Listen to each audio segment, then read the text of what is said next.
ધરતીબેન સોલંકી તેમના પપ્પાને યાદ કરીને ગીત ગાતા ગાતા રડી ગયા. જો મિત્રો આ વિડીયો તમે પણ રડી જશો આ વિડીયો જોઈને.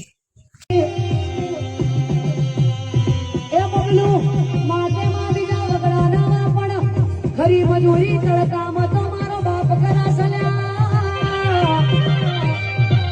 આજ મોટું એવો